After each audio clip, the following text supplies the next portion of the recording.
చెప్పు Kiran. Correct important call వచ్చింది, CM patients cut చేశాను చెప్పు.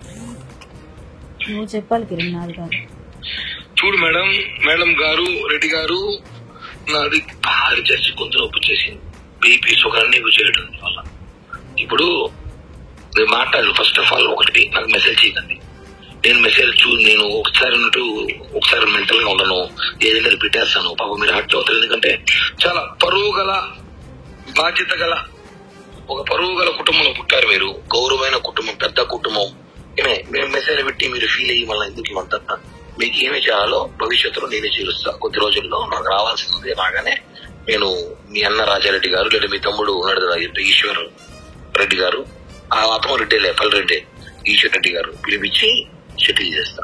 అంతేగాని నువ్వు ఊరికే నాకు నీడుంది అంటే నీకు నీడు నాకు లేడ కావాలి.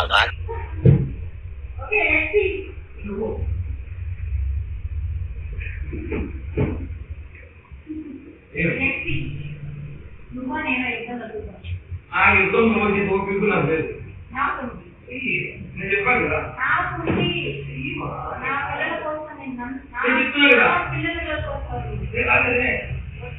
నేను వచ్చుంటే ఈ మాట ఉండడు, నేను వచ్చుంటే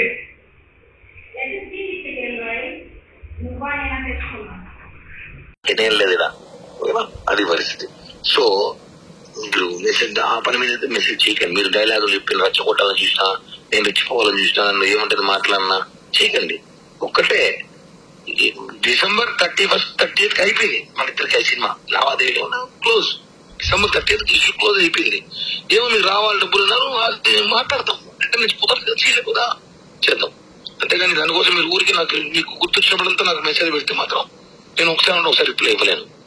ప్లీజ్, మీకు కోపం ఉంటే మీకన్నా ఎక్కువ కోపం నాకు ఉంది. ఫస్ట్ ఆఫ్ ఆల్ తెగించుకుని రోడ్డు పైకి పోదామంటే అందరం పోదాం, ఏమి కాదు. తెగిస్తే ఏమీ కాదు, తెగిస్తే రోడ్డు పైకి పోతే ఏమీ కాదు. మీ పరువు పోతుంది, నా పరువు పోతుంది. నా పరువు నేను పట్టించుకోను, నాకు ఆల్రెడీ పరువు లేదు, తెలుసలేదు. నా పరువు మీరు తీయాలి ఊరంతా, నా పరువు ఆల్రెడీ పోయింది. పరువు పోగొట్టుకోకుండా పద్ధతిగా ఏమి చేసుకొని రెడ్డి గారు మేడం మీకు చేరుస్తాం అంతే. అంతేగా ఊరికే మీరు నాకు కావాలి అంటే ఉండాలి కదా.